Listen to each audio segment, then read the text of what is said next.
دې ظلم ته وګورئ د سیند کې د غریب سړي اوغو او هغه وډیره پټي ته واورېدله هغه یې بیخ پکړ کړه دومره ظلم یې سره کړی د اوښ سره تاسو د اوښ سترګو ته وګورئ مړه دومره ظلم نه و په کار ظلم کړی دی ځکه چې د اوښ سره چې باقاعده بېرته یې پکړ کړی مشران به دې راغوښتي زما پټۍ خوړلی دی ځکه چې د اوښ او داسې کار به دې نه کولی ډېر ظلم یې کړی د اوښ سره دا خو چارپی دی دا خو په څه مې نه پوهېږي که نه دومره ظلم یې نه و په کار ځکه چې غریب سړي بیا د خپره واخیسته او ډارې کې تاړې ته وویل زما د اوښ لیخ پکړ کړی دی دومره ظلم ما سره کړی دی تاسو د اوښ ته وګورئ یاره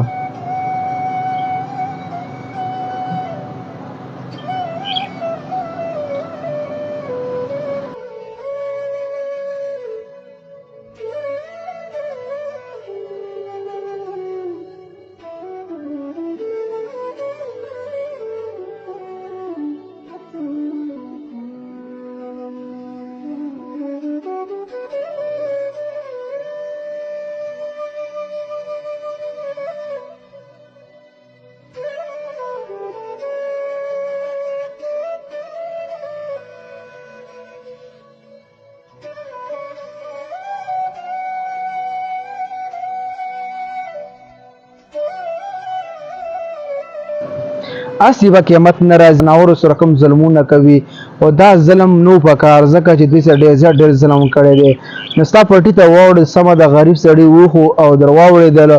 څه بل څه جرمانه کړی به دې پیسې به یې اخیستې ځکه چې ستا پټۍ خوړلې بالکل دا ستا حق کېږي نو او د خپل باید نه کړ کولی دومره ظلم د اوښ سره دی دومره ظلم کړی تاسو د اوښ سترګو ته وګورئ مړه دا ظلم نو په کار ډېر زیات یې کړی دی څه بله نو ما ویل دې باندې بېکار ما په ډېر زړه وسوځېد ځکه چې د جنبي اوښ لا او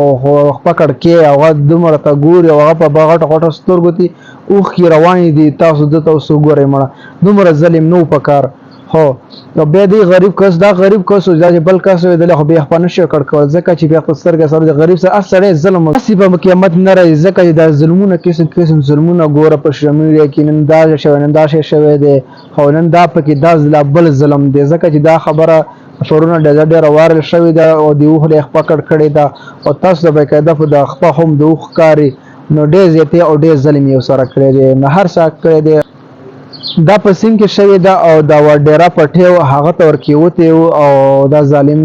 او داسې بیا د خپکړ کړی دی عمل دا ویډیو تاسو سره کوم مخکې ملګرو سره لازمي شریک کوي ځکه چې د دنیا خلک خبر شي دوی ډېره ته خپل سوزا میلاو شي مل دا ویډیو کتلو ډېره مهرباني والسلام